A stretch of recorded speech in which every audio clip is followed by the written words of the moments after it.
Today we're looking at episode 10 entitled Racing Mars, which, that's a weird title. I think I get it, but there's a couple of things that happen in this episode. And so I'm going to set it up a little bit, and you can chime in anywhere, and then we can just kind of go through the things that happen. Similar to last episode, this episode helps to reframe the entire universe. We're not fighting principles of good and evil anymore. We're kind of doing more covert, clandestine style stuff. We quickly set our focus on what the humans are doing solely, and this is setting up for the next major conflict. Also, in this episode, there are two major secrets that are just right in front of our face. Two of them. And this helps us as the audience understand like the major tools of the antagonist and the struggle that our heroes are going through. There's one more little storyline. You were talking about the comical stuff earlier. There is a storyline that is being played for comedy. I'm gonna be honest, to me it feels a little disjointed. Yeah. And I think maybe it's just because the other stories are played so seriously. And maybe it's also the actor for Captain Sheridan, Bruce Boxleitner. He has a completely different mood about him in this episode. He seems so much darker. Yeah. And I think that brought the gravity down of his lighter storyline. Mm-hmm. And so I guess that's why to me it felt like so disjointed. Now that's just to me. When we get there, you can share your thoughts and just maybe help me out with a different perspective, or, our audience, to see things like, hey, both of us may not be seeing this the same way, and that's cool. Yeah. So this episode starts so many different things. We start off with Sheridan talking to Ivanova, and we're frustrated about how the embargo on Babylon 5 from Earth is basically using up all their resources. They said they got about 2 to 3 months of supplies left, and if they don't find a solution, they'll just be hanging out there starving in space. Even with the little bit that they have, if something breaks, like a Star Fury or some equipment on the station, they won't be able to fix it. And so we're looking at resource crunch. I'll mention this briefly, but this kind of makes me think of countries that secede or countries that create their own autonomous states, and then there are embargoes on them, kind of like Cuba. And yeah, did the U.S. put that one on? Or oh yeah, I should know. Yeah. Okay, that's what I thought. Yeah. And the idea is to hurt Babylon 5, weaken their relationships with other species or other potential partners, or just use up all their resources and starve them out. Right. Yeah. It's a very deadly tactic, and it's really underhanded, but that's what's going on with Earth Gov. And with all of that, I couldn't help but think of what's going on today, but not just like our fascist presidential regime, but also like all the other dastardly things the U.S. has been doing to other countries that are trying to like just be on their own. And the U.S. is like, no, we won't have that. You can't be autonomous. We're going to hurt you. Anyway. Right. There's no such thing as a fair apartheid. Exactly. It's just a bullying technique. It's just a way to bully. Yeah. Or to not solve anything.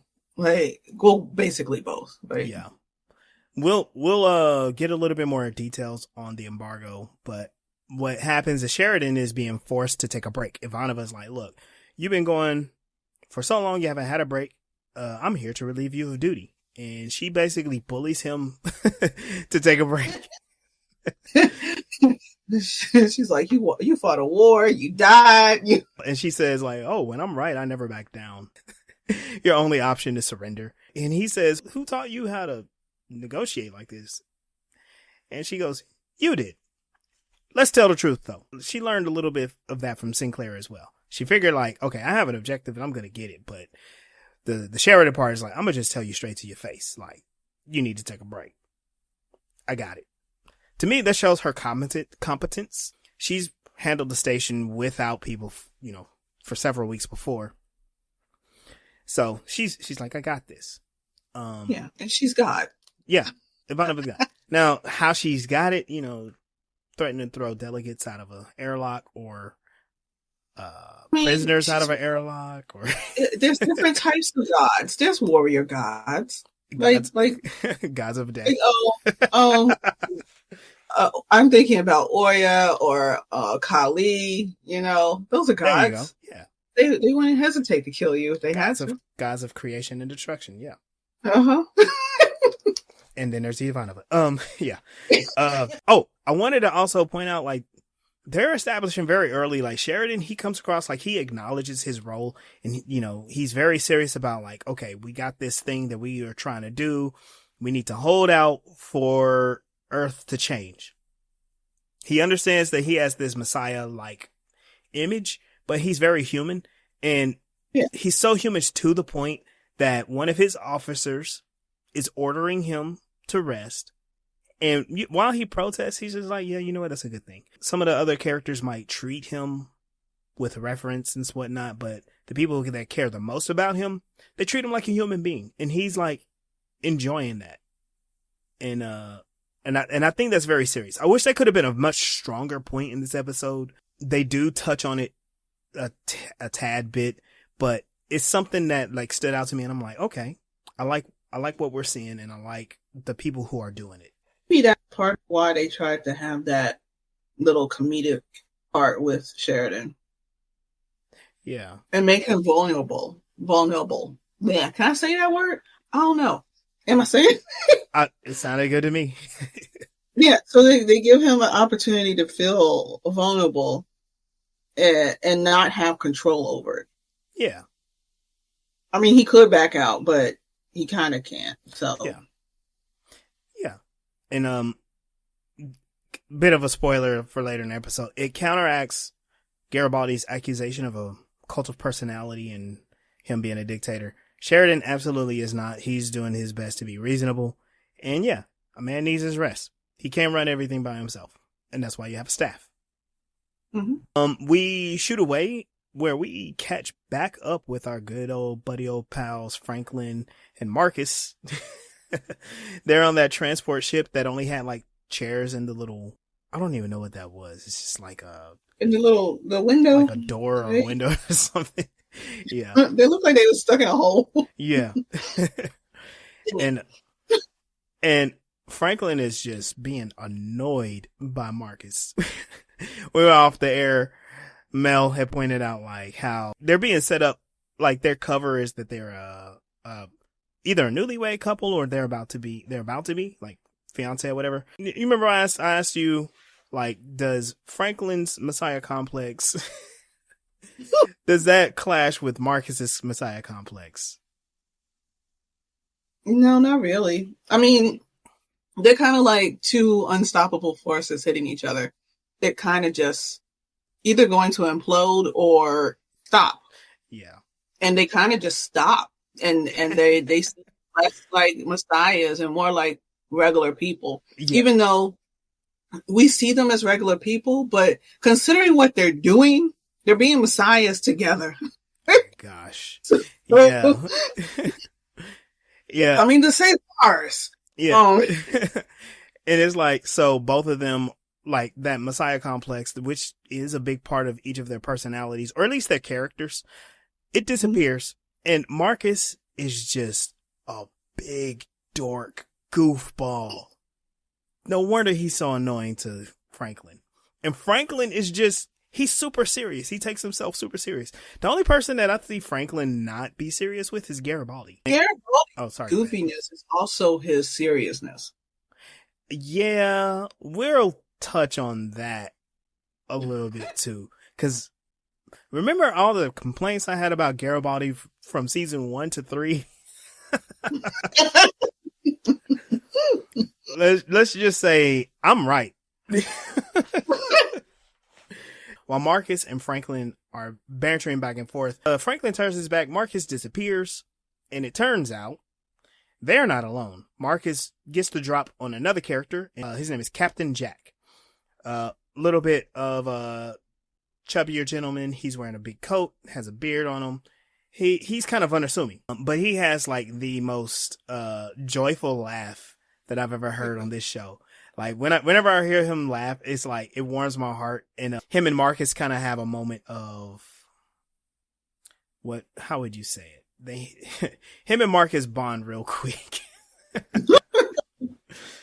So in this situation, both, this is before they're bonding. Marcus and Franklin are like, okay, so we didn't realize that you would be here. We're here to meet a contact. In the meantime, we're just going to stay to ourselves. And while that happens, Jack pulls out an Insta Heat ration pack. And this is wild. So the technology in the future, they kind of have something like this with MREs right now. But he cracks open the seal of it and it just starts steaming out, right? You know how high tech Japan is. They already have those. They have bento boxes where you open it and there's like this thing you pull at the bottom and it starts to heat up. Yeah. It takes a little while, like a little longer, maybe 10 times longer than this one. Right. This one you rip it and steam's starting to come out. It's already hot. Yeah. Yeah. Right. Years and years ago, I had MREs and they have this heat pack. Whatever the stuff that's in it is like, it has a chemical reaction. You just shake it up and it's dry. It shakes it up and then it warms up. It warms up a lot because it'll cook whatever food is in your package. That's kind of what it reminds me of. So I like those little hand warmer things. Yeah. And it made me think. Babylon 5 is experiencing a resource shortage. How come they don't have MREs like that? How come they don't have rations like that? They probably used it the last time they were were either that's the last of it, like who knows? They have those resources and then they have the MREs that they're not counting, or maybe they counted those as part of it. But aren't they supposed to be somewhat self-sustaining? Yeah, they have a hydroponics garden. Food. Yeah, but it probably doesn't feed that many people. Yeah. But you would know. But it was the 90s. We have better farming technology. Yeah. Oh, yeah. Also, they didn't have genetically engineered food back then. So maybe they didn't think about that. Because, like... Well, not to the extent that we have.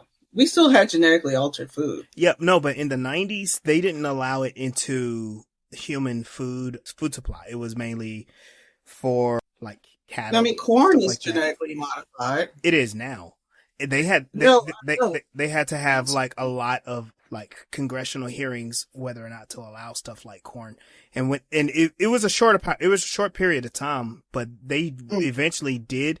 But I think what got corn to be so widely accepted was the ethanol, like the alternative sources of gasoline and energy. So I don't know. Oh. Maybe some of our listeners can educate us on that, but. Yeah. Anyway, not the naturally genetically altered. You mean the lab genetically altered? Yeah, lab genetically altered. Because that's when they started to create like pest resistant foods. Yeah. Anyway, wow, we talked a lot about that heat package.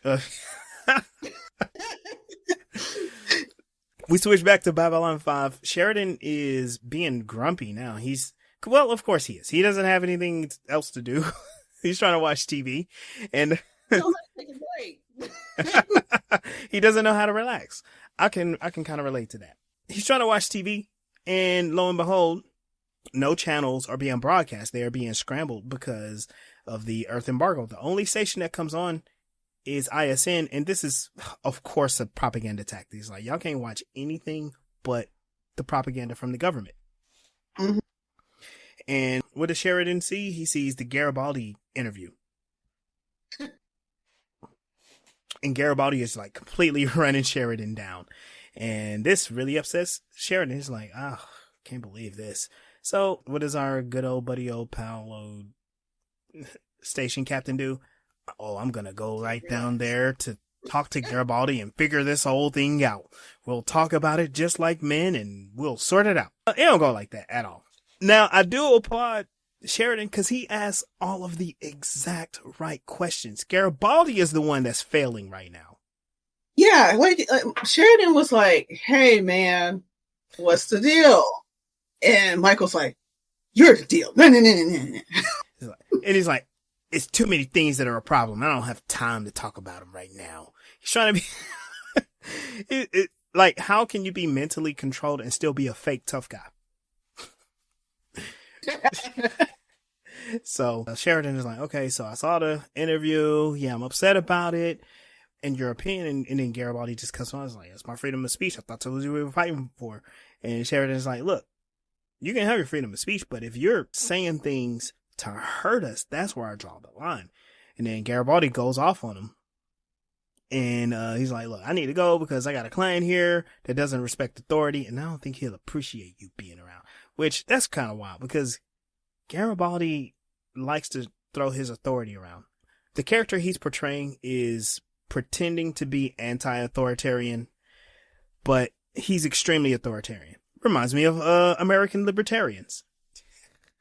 And he's for the duration, like as for season 1 through 3, he's always been like, I'm a regular Joe, but I'm on the command staff. Mm. You're on the command staff. You're still trying to be a regular Joe. Right. All up in everybody's business. Uh-huh. Like he's above everybody, yeah. Yeah. And so they have their slight dust up, and this was Sheridan warns Garibaldi. He's like, hey, you need to keep your opinion to yourself, because if it doesn't support the station, maybe we just won't be supporting you. And Garibaldi is like, you built the cult of personality around yourself. See, you the problem. There's nothing wrong with me. Garibaldi lying his ass off. And they have this loud public blow up back and forth. And there you go, their separate ways. And there are 3 strangers who are keeping their eye on Garibaldi. And they're watching as Sheridan leaves. It kind of felt like if they were on the same team, if we didn't already know that he was being controlled by Psychor, this could have been them trying to weed out anyone, on Earth's side on Babylon 5. Yeah. Like he was, like Michael was doing undercover. So making the public display of the fight in this hall, letting everybody know where Michael stands so that they could be like, oh yeah, let's go get him to join us. Right. Honestly, I feel like after season 1, Garibaldi's been out of commission every season. He was shot in season 2, kidnapped. No, what happened to him in season 3? Yeah, it was he got kidnapped. Yeah. And he's mentally controlled in season 4. Wow. Your chief of security, man. And he is the worst security risk himself. Yeah, exactly. So we jump back to Franklin and Marcus. They're on that ship. And Franklin's complaining because Captain Jack is over there enjoying some hot food. And Franklin and Marcus are eating some dry old Nutri-Grain bars. And eventually, because they start to have a conversation about their contact, and they're waiting for the safe word or whatever, and Captain Jack, who's sitting there chowing down on some beef and mashed potatoes, recites the safe word. And they're like, well, why didn't you say that in the first place? And Jack is all like, I just wanted to check you 2 blokes out before I reveal myself. And he's having this jolly laugh. He gives Franklin and Marcus their identi cards, and he explains like, okay, yeah, I'm going to make sure that we get you all to where you need to go. Unfortunately, we don't get two people at the same time. So you guys are going to go as a couple. You're Jim Freeman and Daniel Lane, which they're a gay couple on a honeymoon. So that's what they are. I thought I said, engagement or whatnot, but yeah, they're on a honeymoon. And, Marcus finds this extremely amusing because he uses that opportunity to continue to annoy Franklin, and Franklin's like, oh God, I gotta deal with this guy now. Like the situation just became even more ridiculous. In front of nobody, Marcus is pretending to be his husband. So right. As like just to annoy him, I guess. Or have fun with things. Yeah. And I don't know, maybe it's easier for him to, I don't know why. Cause like, does he do this with other people? Is it because he's not with the serious Minbari? He's with a human? He likes exactly 2 people on the station, and that's Ivanova and Franklin. He really likes Franklin. And so he's just being goofy with him, which, yeah. Okay. Franklin doesn't like it, but cool. We quickly switch back. The 3 strangers who are eyeing Garibaldi, they approach him and they come to him kind of threatening. But their whole thing is like, hey, we're here to help you. Something's wrong with Sheridan and we need to, make sure that we help him. And they're advising Garibaldi to be part of taking Sheridan down. I think this is part of that whole, what do they call it? Some alien, inferiority complex or whatever. They said a couple of, that propaganda piece a couple episodes ago. And they said that he was sick because he favored aliens over humans. Yeah. And Garibaldi initially turns them down, which is like, as an audience member, that's a little surprising because it's like, okay, we know he's under control. Here's an opportunity to have people join his cause, but I think something else is going on here.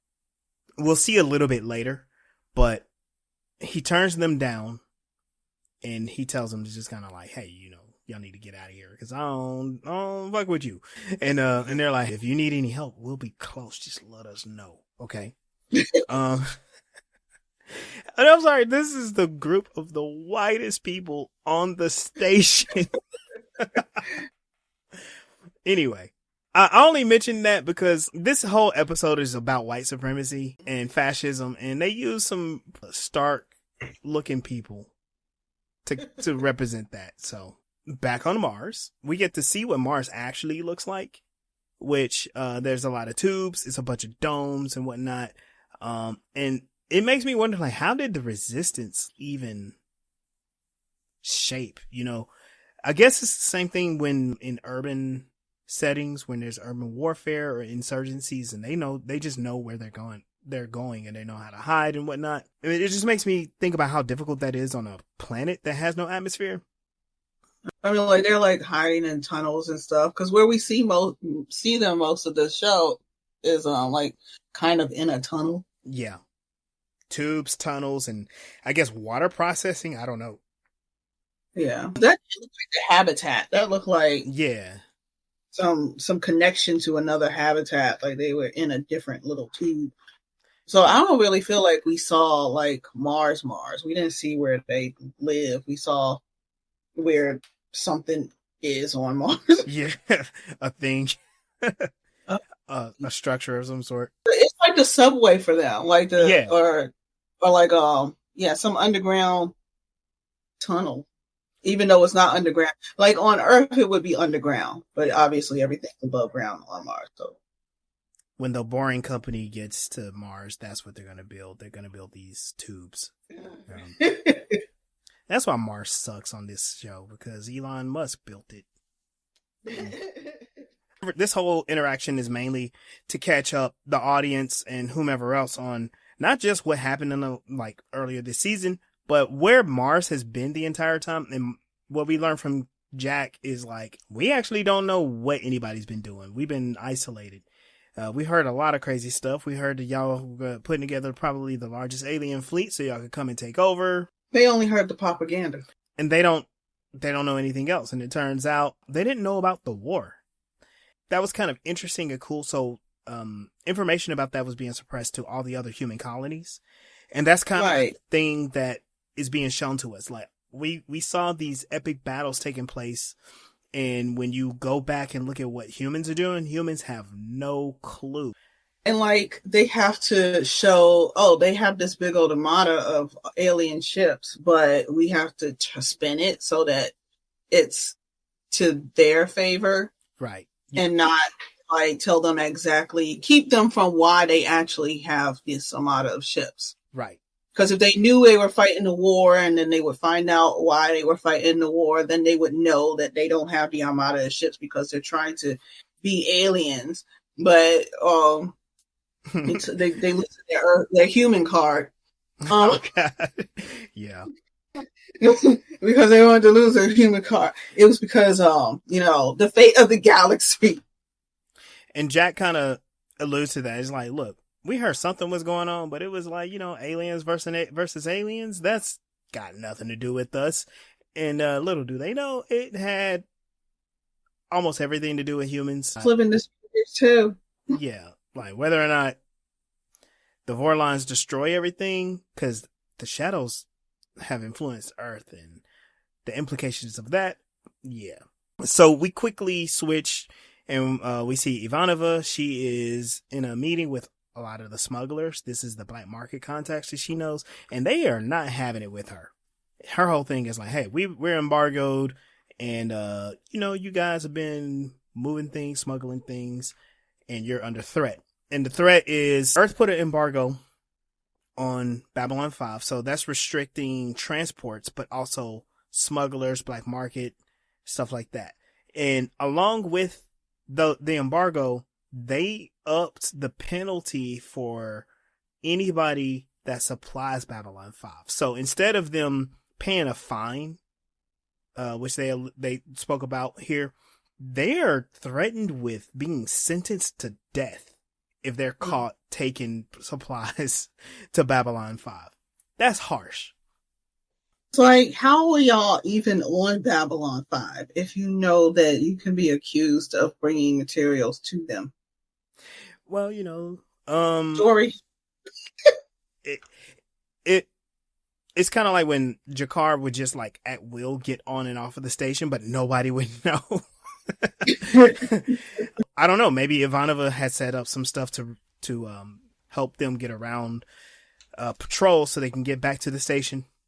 Because she does talk about how like they can get amnesty for past crimes, they can get ship maintenance, they're going to get an escort of Star Furies to up to 4 jumps away. That way they can get there safely. And then, they do give her a little bit lip back, but then she straight up threatens them like, hey, I got a cannon in storage, so let's just say you're going to do what I ask you anyway, or we'll make sure that you get hurt. My thing is, how do y'all show up for the meeting in the first place? Such a good question. They probably had to have been bribed. Yeah. Maybe. Yeah. That money had to be involved. Like, because they're losing out on trade right now, not trading in other places, by actually being at the place that they know they're going to get in trouble for if they're selling anything. Right.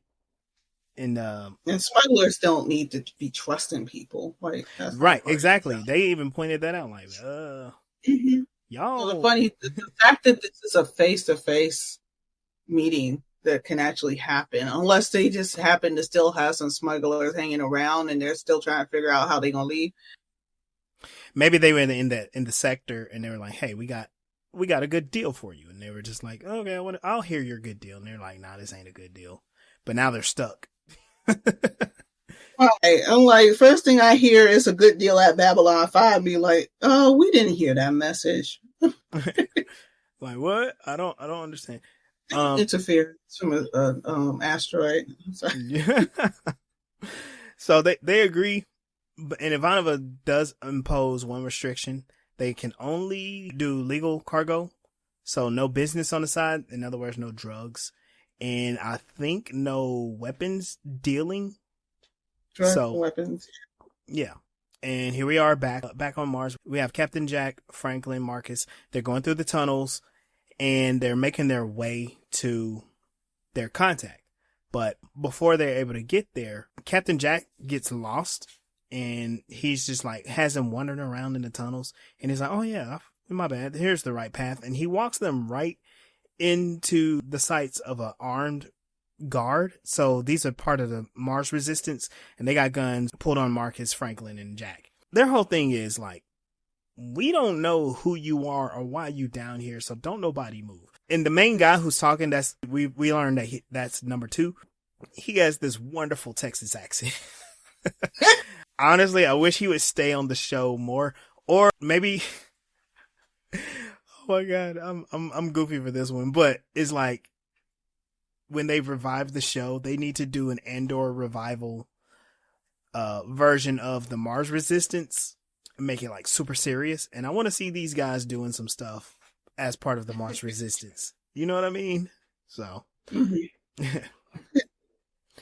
and this part kind of takes me out a little bit because Marcus complained about being a war hero before. He knows how to do these rendezvous and whatnot. Franklin has his own underground railroad. He knows how to do these rendezvous. These two look so out of their depth when they have Martian resistance fighters on them. They just look like they're trying to be super trusting. And it's like, Nah, I think y'all know that you need to be vetted pretty good. Is it the writing or is it the actors? Because I don't know. It might be the writing because they needed, like, a whole lot happens in this episode. And maybe they just needed to get from one scene to the next because we figure out what that major mystery is in the next act. mm-hmm. But I like this exchange here. Franklin tells him, is like, hey, you should be expecting us. And number 2 is like, look, we expect a lot of people down here, but I need to make sure you're one of the ones we're expecting. I'm just like, that's pretty good. And also, I should expect someone to vet me. I don't care if they got guns on me or not. Just like, hey, I'm cool. I'll comply. They seem annoyed. And I don't know about you, but if you are meeting with a resistance fighter and they're being suspicious, you know what? Go with that suspicion. Be like, check me out. Check me out. Yeah, I don't pretty know. much. Especially like with Franklin and doing the psychor thing. Right. Even though the people he's working with could just read his mind. But yeah. So, Jack. It is kind of those people should know this. Yeah. Right. Captain Jack knows number 2 in the resistance fighter, so he's part of resistance. He grabs the identicards and he hands them to him. And the reason why is number 2 is like, hey, we need to check your identicards, check the DNA records here, get a message from B5. We need to do all of this to vet you. I'm like, okay, cool. That, to me, that sounds reasonable. Franklin looks annoyed. That has to be the doctor in him. Mm-hmm. They said it'll take hours too. To me, that's fine. Okay, cool. No big deal. Mm-hmm. While that's going on, we switch back to the station. So we are about to get towards the middle of this episode. And this is the second more, I don't know, comical, but also a lighter storyline that takes place. Because again, Sheridan doesn't have anything to do all day. Watch TV. Can't watch TV. Nothing to do. So he walks up on Delenn, and Delenn, they're in the Zen garden, in the hydroponics garden area. And she's like, hey, I'm glad that you're here because I like how she says it. When Minbari gets close, the way that we've gotten close, we must undergo this ritual. And I think that's just the way that she comes across is hilarious. And she's interrupting Sheridan because he's trying to say, I wish I could figure out the right words to help him come around and be my friend again.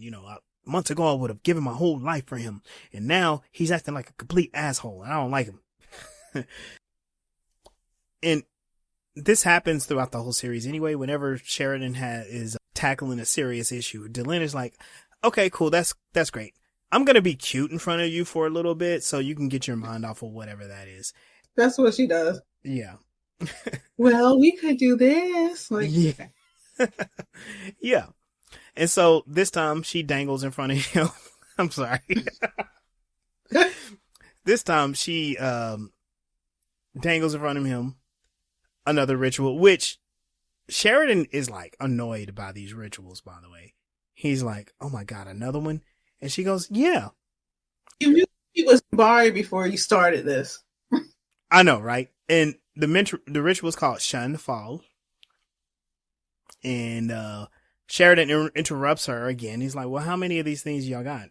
How many of these rituals y'all got? And she's like, 47. No, wait, 50. And I'm like, I've only seen 2.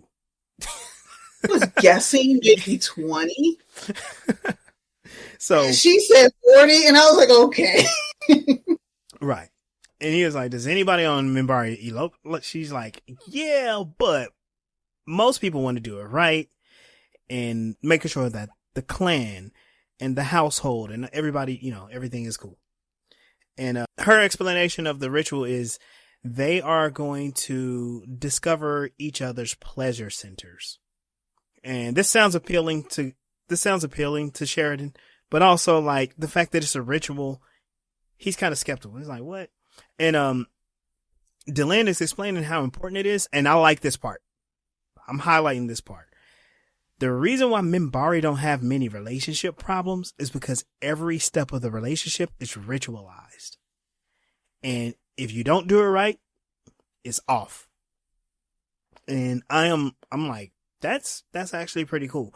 The way we treat relationships in America, I don't know too much about other countries and other cultures. I know people do betrothals and arranged marriages and whatnot. And, you know, there are issues with a lot of those things, but we don't ritualize relationships, really. We ritualize more of the benefits of a relationship. So people getting married they get married, but what gets a prize is they get to have sex with each other. They get to combine their finances. They get to live in one house together. What we're seeing with the Minbari is they want to know the depths of each other. Yeah. And with that last ritual where she will watch Sheridan sleep for 3 nights to see his real face, that's extremely revealing. Yeah. You can't hide anything. You can't pretend to be impressive. It's like the real you is going to be there. I don't know how you read somebody's face, but I think I understand, like, you know how people talk about being able to feel somebody else's energy, right? Yeah. If it's right or not. I think it might be something like that. Oh, yeah. On a petty note, it's like, if you, especially, let's say, some cultures on planet Earth, where they can't get married, they can't sleep together or do so much together until they're married. Mm-hmm. Like, you don't know what it's going to be like sleeping with them. You don't know what type of temperature they sleep with, right. If they wear socks in the bed, how much cover they need. All these petty little things that people fight over are things that it would be nice to know before you get to marry someone. Right. And then, but some people are like, well, they shouldn't like not be together if they don't like these things. I'm like, if you can't live with someone, why commit to living with someone? Right. Like, we should get to know these things. There's also people's hygiene. Oh, yeah. Hygiene's important too. Yeah. A lot of it, I feel like, is just, what do you call it? Patriarchy. Yeah. It's like, okay, you're my wife now. You just need to deal with everything that I am. Oh God. And stop and not complain. And now they're complaining that women are actually speaking up on things that they have issues with, which is why women aren't just jumping into marriage with whoever is cute enough and ask. Right. We actually enjoy our peace and know what it is now. Right. Right. So imagine you spending a lot of effort and time and energy into knowing the truth behind a person and being able to say yes or no throughout the whole process. That would be amazing if we could develop like some legit rituals around that. I did that one time. Nice. How did it go? I had the idea, and I suggested the idea to my potential partner, and they was like, no, we don't need to do all that. Oh my God. Yeah. So my idea was closer to what I thought, the 20. Like I took, like, there are different activities that you can do to strengthen or heal your different chakras. Mm-hmm. So I was like, well, let's have like 2 dates surrounding a healing practice for each chakra. And that would be, they were like, no, that would be a get to know you type process. Yeah. And he's like, what's wrong with what we've been doing? I'm like, because we ain't doing nothing. You just pop over when you bored. Like, no, that's not going to work. Yeah. And then still want to be like, well, we should get married because we're a perfect couple. I'm like, we don't know that. That's why I wanted to do the whole dating thing.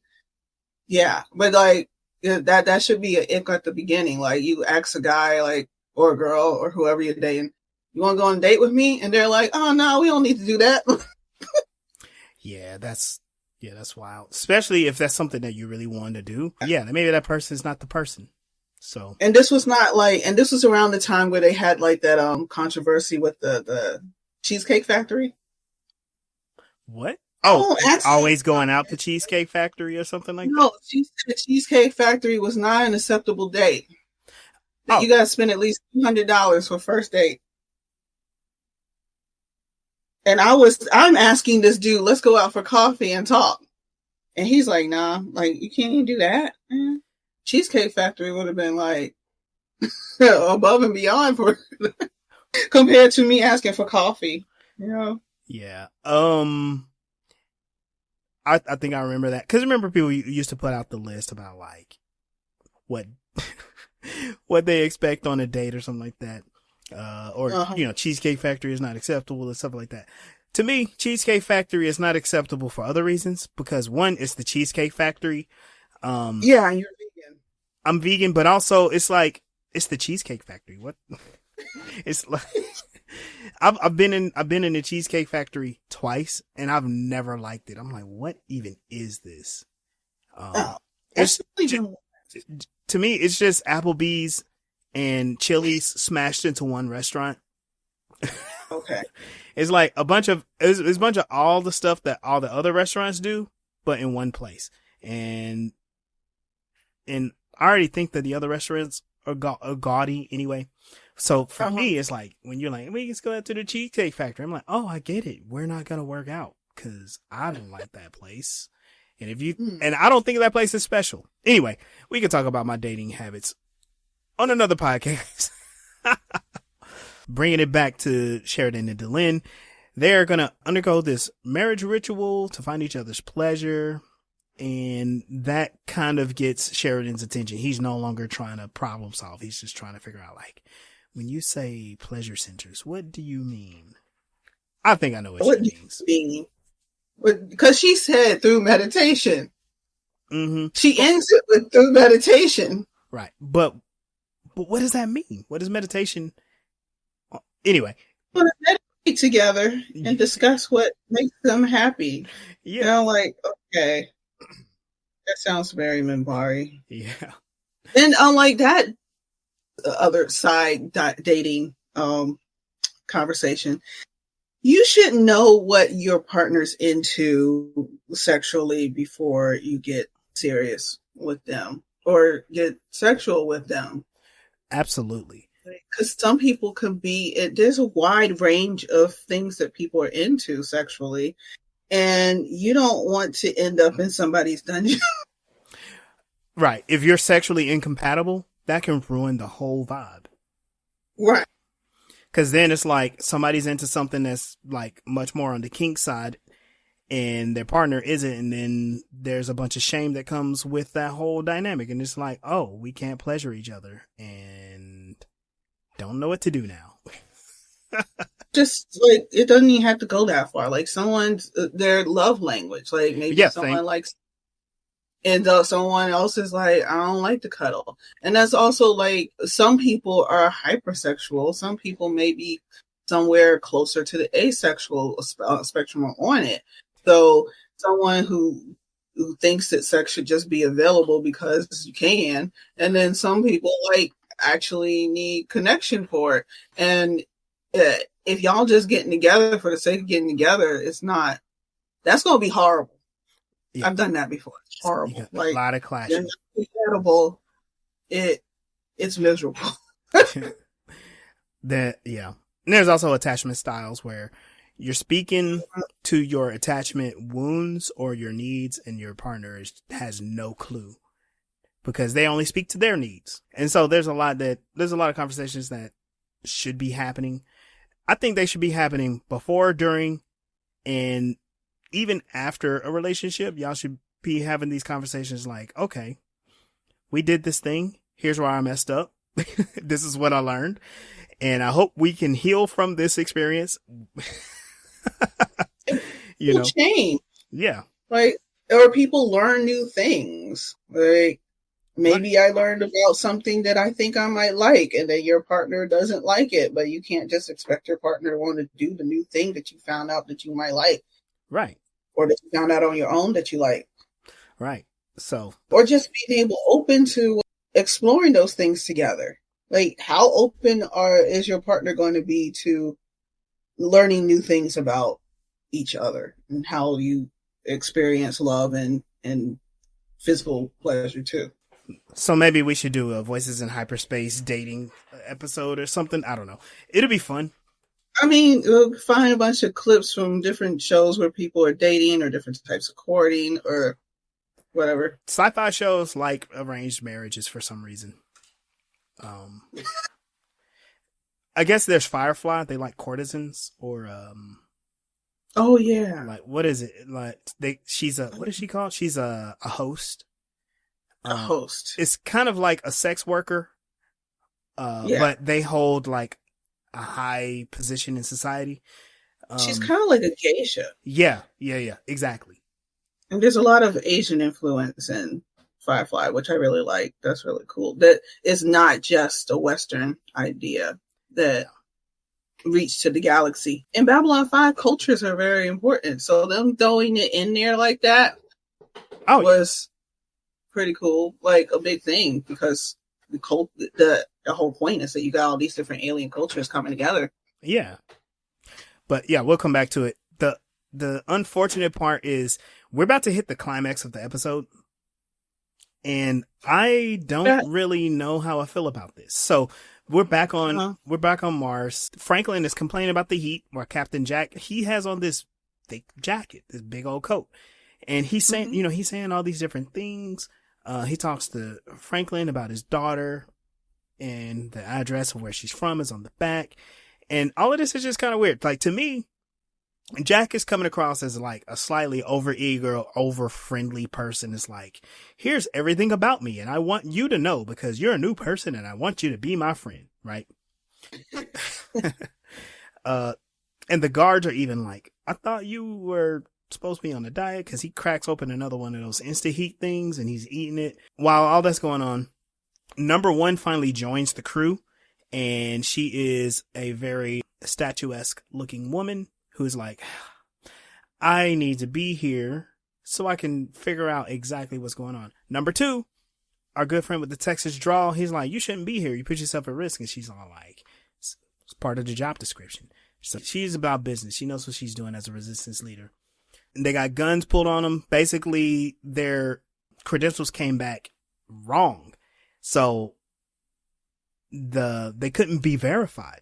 And that's shocking. That's surprising. They said the DNA was wrong. The names were wrong. Everything's wrong. So they got guns pulled on them. And while their hands are up, Jack, he's getting extra nervous, and he reaches into his coat, and it's really weird. And Franklin looks at Marcus, and they look at Jack, and they're like, you see what I see? He goes, yep. So as soon as they give each other this little nod and signal, they incapacitate the people that have guns on them. And Marcus takes one of the guns and he shoots Jack in the shoulder. And what happens is you hear this screaming sound, this alien screaming sound, because there is a parasite that was on Captain Jack. So there's a parasite on Captain Jack. Franklin yells at number one, who is the woman, and he runs towards her, tells her to get down. Jack picks up the gun and he fires on number one. Marcus shoots Jack in the shoulder, and that shows the alien parasite that was controlling him. It burns off and it like slithers away. And in the chaos, Jack also disappears down the tunnels. And so what we see is like, whatever, all the weirdness of Jack is due to a parasite that was controlling him the entire time. This makes me think about a lot of this episode is about is cosmic horror, right?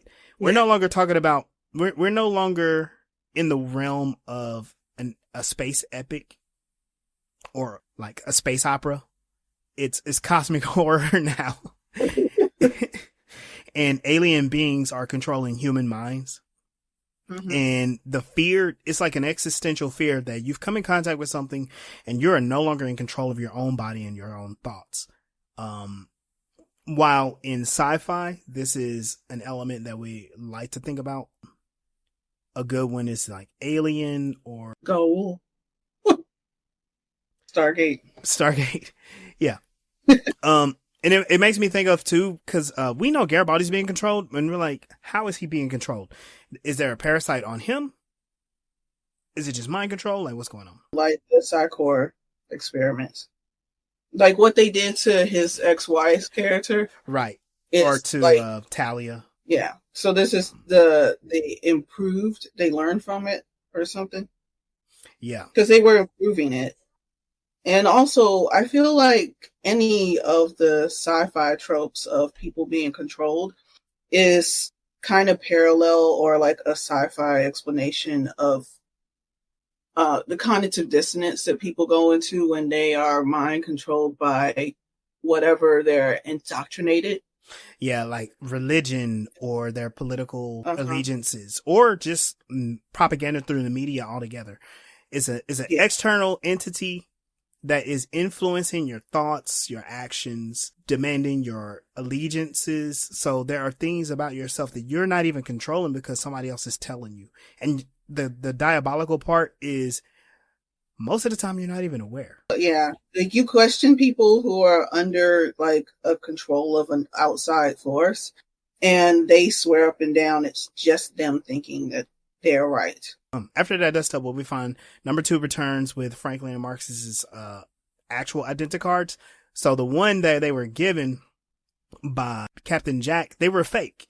He had swapped the cards earlier so they would fail the verification. And the idea was to draw out number 1 so Captain Jack could kill him. So this is headcanon or, head theory. Whoever set them up wanted to kill the head of the Martian resistance. And they implanted they implanted this parasite on Jack. It makes me think, like, what kind of parasite is it? Is it the same one that the Centauri have? Yeah, I wonder that too. That would bring everyone together eventually. Right. Maybe. If the last war didn't do it.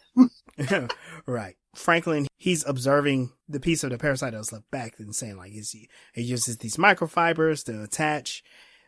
So yeah, it's something that's, that regenerates and embed parts of itself.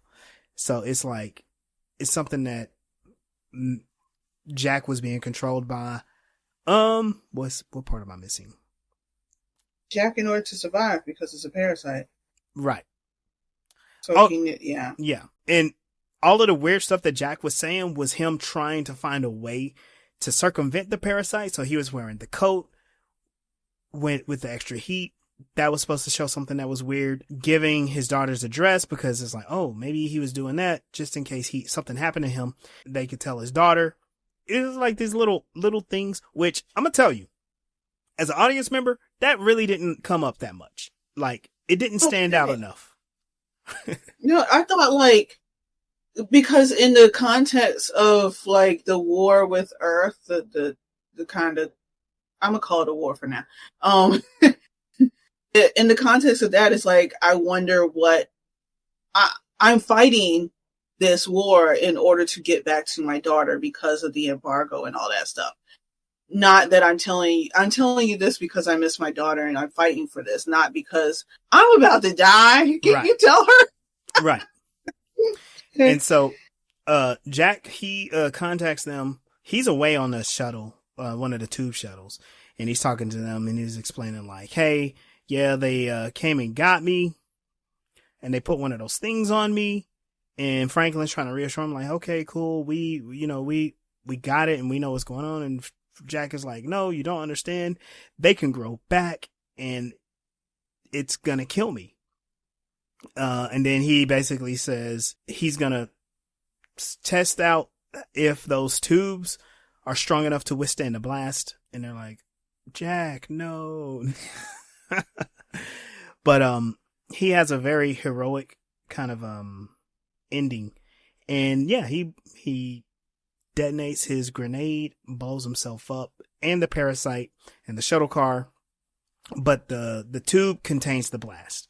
While it's kind of cool, it's one of those things that's like, it's anticlimactic because it's like Jack was just like a nobody character. I mean, I liked him, but his death really didn't affect me that much. So I don't know if it was the script or the actor. I don't know what it was, but it didn't work that much for me. What about you? They tried to make it a little more climactic, but you're right. They didn't have enough time to invest. Yeah. It was kind of like his death was just more data to collect. His death wasn't. Yeah. So we switch back to Babylon 5. oh gosh, I forgot how much of this was left. And this was so weird. So Sheridan attempts to talk to Garibaldi again, more civilly. And while he's talking to Garibaldi, this other alien woman comes up and she's speaking all reverently towards him, like, oh my God, you're the one that went to Zahadum and you came back with the truth. And you came back to life, and Garibaldi is completely annoyed. And Sheridan's trying to tell her, like, no, it's no big deal. I'm fine. I'm just a normal person. And Garibaldi goes off on her. He's like, he just told you he's a normal human being. No, he's just a man. He's not the Pope. And then he grabs the lady and he starts shaking her. Sheridan is like, hey, that ain't right. And he puts his hand on Garibaldi, and Garibaldi just turns and punches him in the mouth, knocks him all the way down. Sheridan is like bewildered. 2 security officers pull guns on Garibaldi, and Sheridan's like, nope, stop. Don't do it. He stands up and he looks at Garibaldi and he's like checking his chin. He's like, okay, I understand that you got some issues with me, but you get that one for free. But if you ever do that again, I'm gonna knock your head off. And Sheridan walks away, and Garibaldi's, looking all dumb, sitting here. And this is what I mean. Not these things, but these stories being juxtaposed just don't work that well. Because Sheridan goes from that to Delenn's quarters. He walks in, and he's like, you won't believe the night I had. He looks up, in his room, there's Delenn plus 6 other Minbari just sitting there in the background, just like, oh, hey, he's here. And he's like, what the hell are they doing here? And Delenn is like, oh, they're here to witness. And he's like, I thought we were going to do this by ourselves. And she said something that I thought was a little weird. She said they're there to witness, to make sure that they do the ritual correctly. But they're also there to make sure that things don't go too far. And I don't understand. Because, like, to me, this whole ritual does imply some sort of sexual activity, right? Do you get that sense? Like, the way she said it, it sounds sexual, and then she says, yes, through meditation. Yeah. And so she's like, meditation and something else, which just negated all of the sexual aspect of it. Yeah. I don't know. Like, what? You're just going to talk? So they're there to make sure that they talk about being sexual without getting sexual. Which, I hear that, but I also, hey, I promote that too. Y'all need to be having these conversations. But they have to have an audience to make sure that they. So that's the other part too. It implied, like, they're there as witnesses. So it's either a voyeurism type of situation, because maybe the Minbari don't experience shame the same way the humans do, but they're there to make sure that things don't go too far, that things don't get out of hand. Basically, everybody's on the same page. And that's kind of cool. So maybe they're like mediators or whatever, but it's like, I, again, support this ritual. Have these conversations. I think that's actually kind of a cool thing to do. Yeah. It's weird to have a bunch of people in robes watch you. Yeah. But, yeah. It reminds me of that episode of The Witcher. Never mind. But yeah, Sheridan is really not feeling this audience, but Delenn draws him closer, and then into the bedroom, like the actual room where the bed is, and they close the door. So whatever's going on back there, that's what's, they got it. Sheridan exits Delenn's quarters. He doesn't seem exactly enthusiastic, and he walks into one of the transport lifts, and there's Lanier, and Lanier just kind of looks up and he's like, woohoo. And I know that this is supposed to be a joke, but I don't know what he's joking about. Like, they're leaving so much to the audience's imaginations here. He was one of the witnesses, so apparently something they were discussing made him say woohoo. Right. Yeah. And he's like, why would you say? He's like, what is that? Yeah. One of those human expressions he hasn't learned yet. So we switch back to Mars, and we find the number one is informing Marcus and Franklin that the resistance leaders will arrive in a couple of days. In the meantime, They need to go to a discreet hotel. Marcus is like, I'm not going to go. You guys go. Which this is hinting at something pretty cool. I don't know if you've seen it, if you paid attention, but I think Marcus really does like Franklin to the point where he's like, I think I see a love connection when I know one. So I'm going to get out the way. Cause the way Franklin is looking at number one, he's kind of feeling what he's seeing. The flirt. Yep. But he flirts with anyone he thinks is pretty. Oh yeah, absolutely. Even when it's not the right time or place. This is the worst time to be flirting with. Yeah.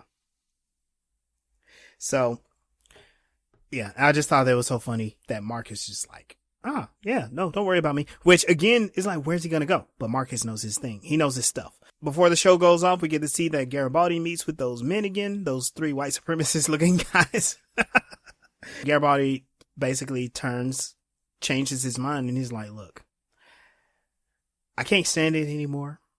We had this confrontation, we had a fist fight, which let's be honest, Garibaldi was out of line again. It was Garibaldi's fault. But now he's trying to turning on Sheridan. He wants to turn him in. He's just like, don't hurt him. I just want to help him. And they promise like, okay, we won't harm him. We just move at the right time. And, just like one of those types of groups to just let their anger overshadow their logic. Right. And so Garibaldi goes ahead and betrays Sheridan. Like I knew he would, but no surprise there. And then the show goes off. So we have some mystery set up. Like, who are these guys? They are obviously part of Earth Force in some way, part of the Clark regime. But what do they have planned? How are they going to capture Sheridan, and what are they going to do with him? They said something about getting him the help that he needs. Right. But what do they mean by help? Because there seems to be, the way they say it sounds like there should be some quotations around that. Right. And I'm kind of excited about this because we're seeing a confrontation boiling. And this is something where Force is not going to be able to go, Force is not going to help them resist the enemy. We're fighting against secret societies or they're fighting thought processes. Yeah, thought processes and also mind control somehow. Yeah, all of that's going on. Now the thing is, like, the contrast between these stories really is kind of jarring. Is this disjointed? So I don't follow the story that well, to the point where it kind of like flattens the story out. It doesn't feel energetic anywhere. There's nothing that excites me on this one. Well, and then also a lot of Babylon 5 episodes have that aspect where the 2 different stories that are going on kind of mirrors each other. Yeah. Yeah. They have the same theme.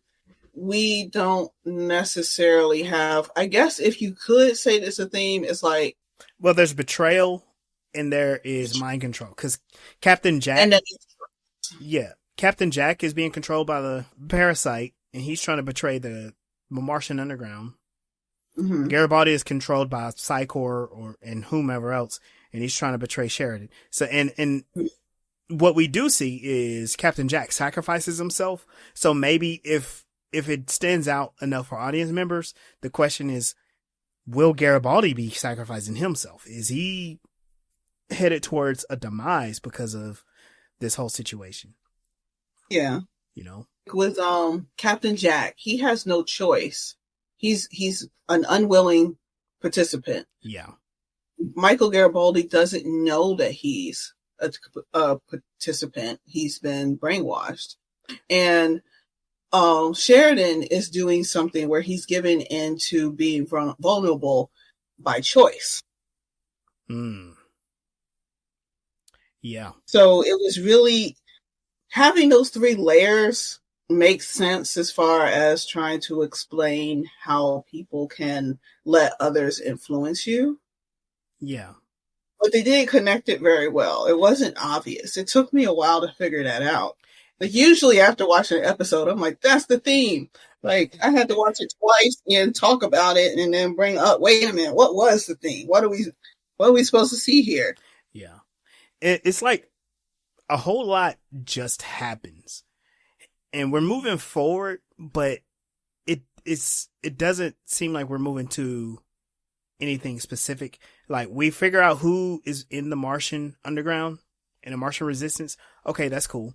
But they never brought it back around to Sheridan knows who it is, right?